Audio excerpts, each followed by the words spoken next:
Hey there, collective. How are you today? Spirit was wanting me to come on here and talk a little bit about something that I actually think is really important in this whole evolution process that we are going through on this planet. You know, if you are here at this time, you are in some way here for it. Your soul is, at least. um, and so they were just, I was introspecting, we were having some dialogue, and I just started to channel. So I always take that as a really good time to press record and see what comes out. I was just shuffling here, and I keep seeing the Ace of Swords, which is just, to me, it's divine truth. And I know I talk a lot about numbers and things like that. It's just, for me, numbers are really big. I infer a lot of knowledge from the numbers I see naturally. Like, my clairaudience kicks in, and things start to come together and patterns make sense to me. So the number 344 is my number for divine truth, and I see that so often, and it really does typically coincide with maybe I'm listening to a podcast or even a song with lyrics that are profound, that I didn't recognize, and I'll see this number, and then I'll go and have another listen, and there will be meaning there. And I keep being called to call this out. So there's a collective here who maybe shares the same um, connection to numbers and to the vibration of numbers, and to like naturally be able to put things together, like put numbers together in terms of like the way that they feel, and the way that like the knowing turns on when you see them, enough to be like, oh, I think like the sign is pointing me in this direction. Maybe the bigger message is to not be so afraid to remove the logic from it, and to lean into the magic of what it could be. So we've been talking a lot about the inner child. Like this card yesterday came out, and I was seeing that right here with the unblocking of the solar plexus chakra, which like there are colors that are aligned with our chakra system that are the same as the colors of the rainbow, starting with your root chakra all the way to your crown. There are 7 energy points. I'm pretty sure most of the people I'm speaking with know this, but for those of you out there who don't, starting with your root chakra, right at your base, that would be red, moving up to your sacral. So Roy G. Biv, the colors of the rainbow, red, orange, so your sacral chakra, your creativity, your sexual energy, that's orange, signified by orange. And then your solar plexus chakra is like Roy, red, orange, yellow, is yellow. So that's why I associated this, and it's right there in that area where the solar plexus chakra is. It's like it's been activated, it's been unblocked, it's lit up. You're really confident, and you're really connected to the ability to, like, you're connected to your magic, your own internal magic. Like, not magic you have to, I don't know, conjure or whatever people do. I'm really not an expert on that, but this is something entirely different, and it's something that's just like in the movies, and something that kids can really believe in, and because they believe in it, this magic really manifests in their life. And they don't ask a whole lot of, like, they like, because it's so much fun to connect to your magic and to see life and manifestation from that place, instead of like forcing it and fixing, managing, and controlling everything all the time, and like, basically hammering in your manifestations in a really like 3D forceful way.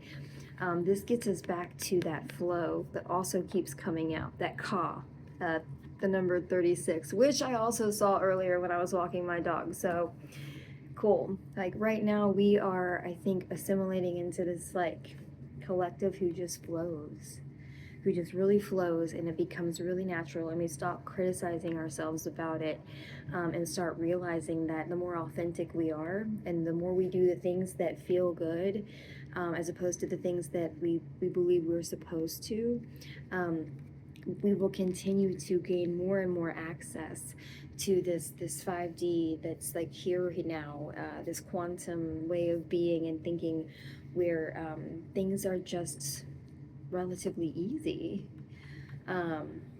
Okay, so I was, wow, that's cool.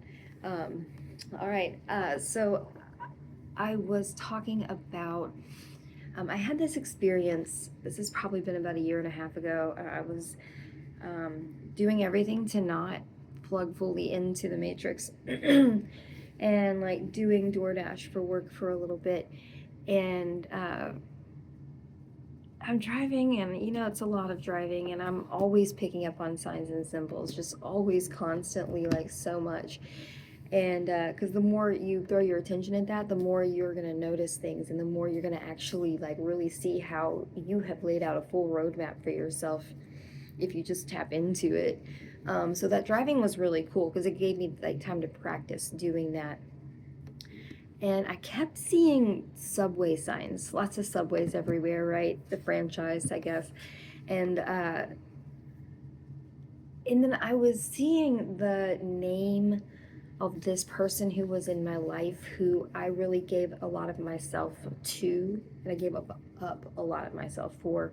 Really want a singular person, really, really, like, I grew so much from this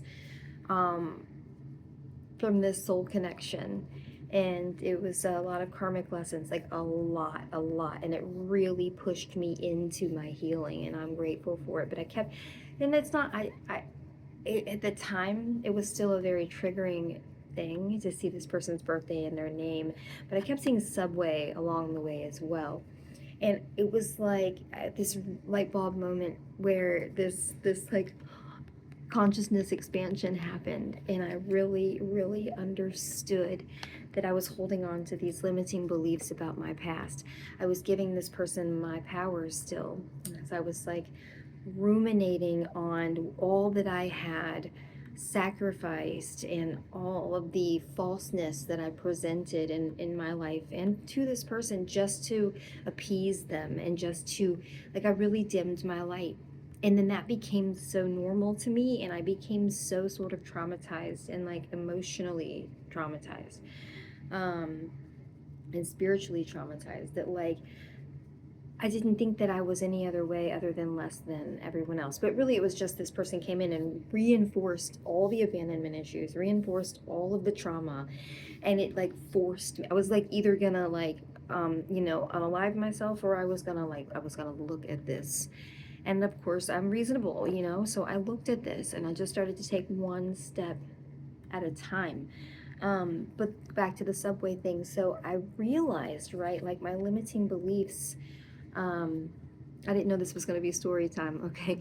My limiting beliefs at that moment, because I had expansion, awareness was brought to me. It was a gift brought to me in that moment through these signs and symbols. That I was giving this person my power still in a very energetic way. I was still sharing my energy with this person and letting these limiting beliefs keep me small, and I was dimming my light in my life. I was just dimming my light, even just around myself, and I wasn't allowing myself to really glow and be me to the fullest extent. So that every time I see the subway, have it your way. So I have a lot of thoughts and stuff on why we come to this planet, but the one thing I do know is that we come here to do it our way, not someone else's. We are never, ever obligated to put ourselves in someone else's box, in someone else's idea of who they think we need to be. And you don't have to feel guilty for getting out of that box and, I don't know, cutting off contact, or somehow finding balance within that situation and within that relationship, whatever this thing is that's causing this unbalance.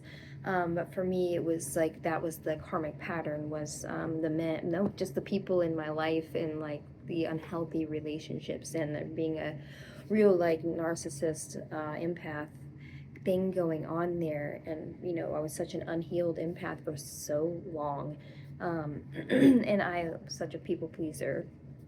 And I was also stuck in patterns of addiction that were really severe in like a kind of more unique, not really, I mean, like, yeah.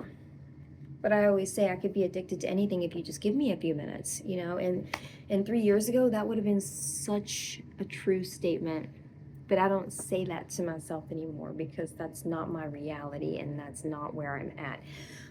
But anyway, the power of the mind is such an incredible, beautiful thing. And just the ability that we all have to heal is such a gift, such a game changer.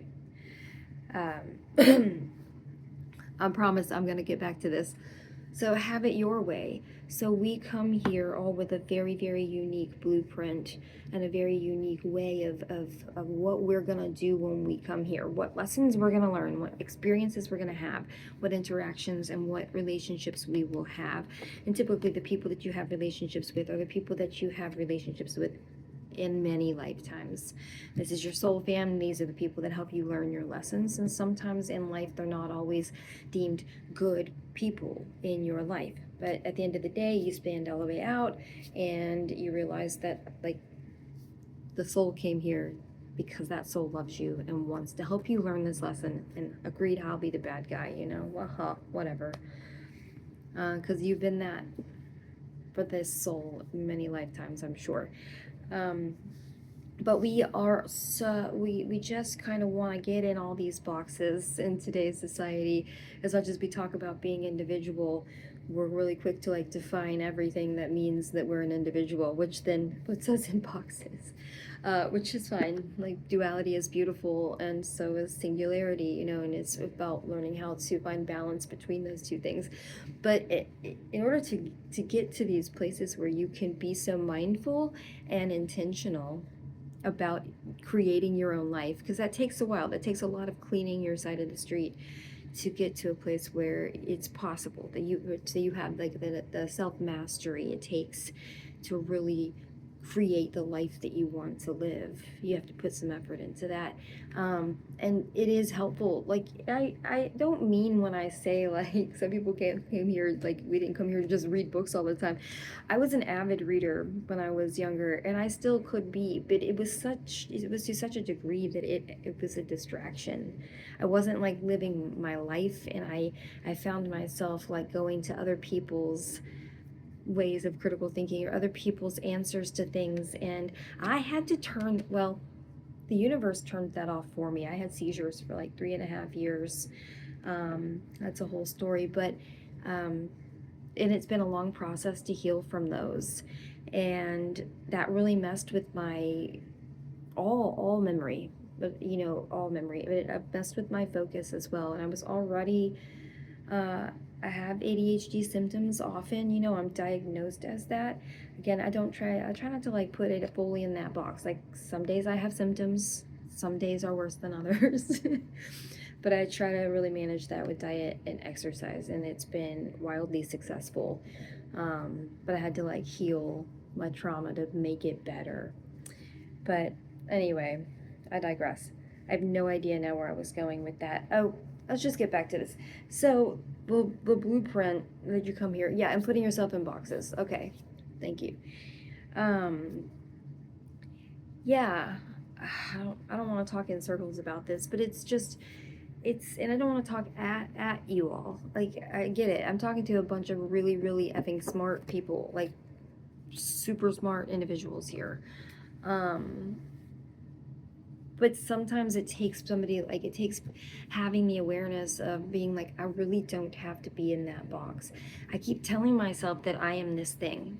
And if I keep telling myself that I am this thing, I will continue to be this thing. Sometimes it is a little helpful to be delusional so that you can walk away from being so tightly attached to the diagnosis that you received, so tightly attached to the profession that you chose because you went to all this time and effort and schooling, and so it's like this is who you are. It's not though. It's really not. we're a soul having this gorgeous human experience, right? So we're like trying on these hats. And as we're doing that and moving forward in life, we're activating like different parts of ourselves. We're refining our souls and we're learning our lessons and we're doing all of this stuff, and it's opening up our consciousness and it's expanding us. It's awakening us more and more to our true nature. But I don't think you have to be, later on in life these days to get to that place. I think we can awaken to our true nature. I mean, when it's divine timing, when the time is right. But I think the time is right for a lot of people. And I don't know, the higher ups here want for people to understand that it's not as daunting of a task as you would think. It is incredibly painful. It is tough and rough, and you have to have a thick skin, and it's a lot. It's just a step-by-step process, which makes it way less overwhelming because it's very organic and natural how it rolls out in your life, as long as you stay on your path and stay true and authentic to your own blueprint and not what everybody else around you is wanting for you to do and projecting upon you. It's incredibly important to have a voice in your own life and to know how to stand up for what you really believe in. What your intuition screams at you is the right thing for you, not the right thing for your parents, your siblings, your family, your friends. The right thing for you. If nobody has told you this today or in a while or maybe ever, it is okay to go against the grain. You don't have to be histrionic about it and overly dramatic about it. But it is okay to explore who you are, to dive deep, to take time for yourself. That's the most important thing, I think, here is to spend a little time alone, to spend a little time in revelry and in introspection, and to do some journaling or to do some video diary. Wow. Video journaling. How about that? Yeah. Okay. So, yeah, there was just a really big message today coming through about authenticity, and I think I said it yesterday also, that authenticity is really important right now, and I think I said it's important all the time, but like, it's really important to stay in your own lane. It's the only way that you're gonna turn your light fully on and shine to your fullest extent, and to realize your soul purpose, if that's what you're called to do, if that's what you're being called to do. Go towards the damn light. Go towards what's uncomfortable, which is shining who you really are in a world that wants you to get in boxes and stay confused and keep on incarnating time and time again, and keeping the rich richer and making the poor poorer, and then it being just all about this. Yeah, the times are changing. It's already happening. It really is. So whoever I'm talking to, whatever this anxiety is that you have about just surrendering, it's time to let that go. It's surrender is beautiful. It's blissful. And I think for a minute, you get to just sort of hand over the reins to your spirit team, which can be frightening because it takes a level of letting go of control. And control is like a really big lesson that like so many of us came here to learn this time around. But surrendering is a practice, and so it happens over time. So you just have to like take the first step and surrender a little bit. Just surrender a little bit. And call in faith. Call in the strength to have faith. Ask and it is given. Ask and it is given. That's also something my guides have been bringing up recently a lot, like reminding me, and I think I'm supposed to talk about this. It's so easy, but we all forget to do it. We, like, I guess, live under the assumption that, like, that it's just inferred. Our needs are just inferred, but that's a part of this whole process, is using your discernment. Like, so you have to use your discernment to know what to ask for, to then receive, because you'll get anything you want. What does Dolores Cannon say? She was like, you can have anything you want as long as you're not hurting someone else or taking from someone else. And I take that a little bit further. As long as you're not hurting someone else or yourself, or like taking from someone else, or like, you know, depleting yourself, that's not gonna get to go on for too long. No, like, so you can ask for whatever experience you want. Really, the world is your playground, but you have to ask for it. You definitely have to ask for it. If you want to heal, if you want to step into your spiritual purpose, your soul purpose, you have to ask for it. That's the first place to start, and that's the easiest thing. You have to, you know that that's what you want, and know that that's a path that many do not take, right? But just because it's the road less traveled doesn't mean it's the road that's not for you. You know, you open up yourself to an entire framework, and it's magical. You're calling in magic into your life, like real magic, where things just come with ease. And I'm not saying that life is a walk in the park here. And I'm also, again, going back to this book thing, dude, we're here to educate ourselves and to admire other people's work. I just think it creates a lot of like basis for comparison, and also I see that there's a lot of illusion surrounding people wanting to like overeducate. Like, it's good to learn things, but there's like, people used to tinker. Kiddos out there, everyday people used to invent things. Everyday people used to go and like tinker around and like use their imaginations and like not lean into perfectionism.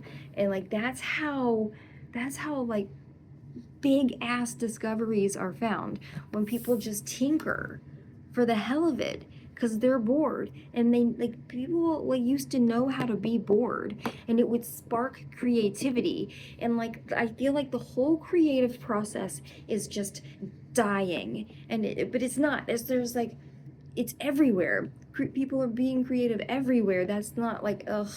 But you see like the paradox of that. Like, there is a whole force out there that is trying to squash the force of creativity. Like, I don't like the squash the sun.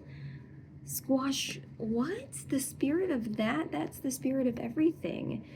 That's the spirit of everything, people. We need to start being more creative and fucking authentic, okay? Wow. Spirit is like really on one today, I guess. Like, let's just get some cards and see what comes out. But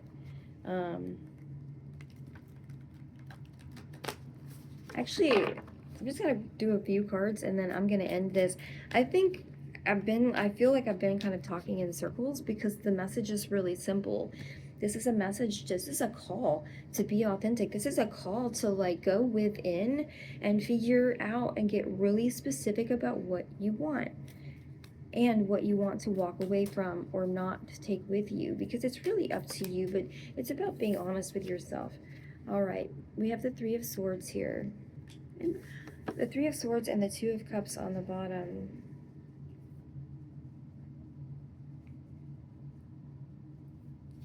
All right. So maybe this is a call to go within about some trauma. Obviously. Let me see here.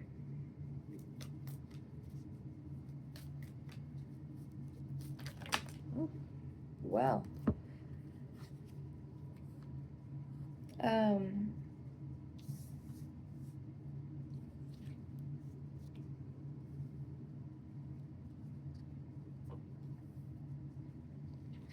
Okay. All right.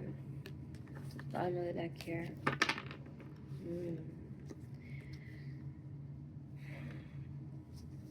I'm getting that there's like some deep-seated trauma like in your heart space. Like there's real dense energy in your heart space that they're trying to alchemize. Like we're trying to get you to alchemize this energy, but it's like you have to, again, in order to manifest, you have to believe it to see it, right? Like it's not gonna like come into your life really if you don't believe it, right?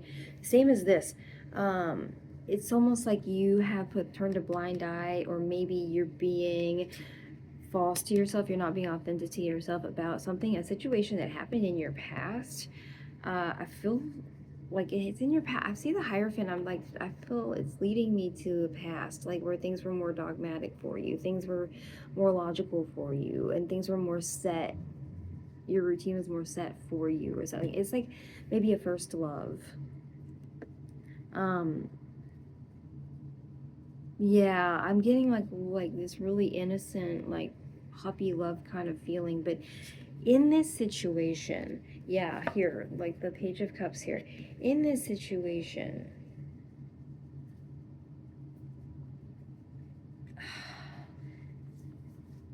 it broke your heart.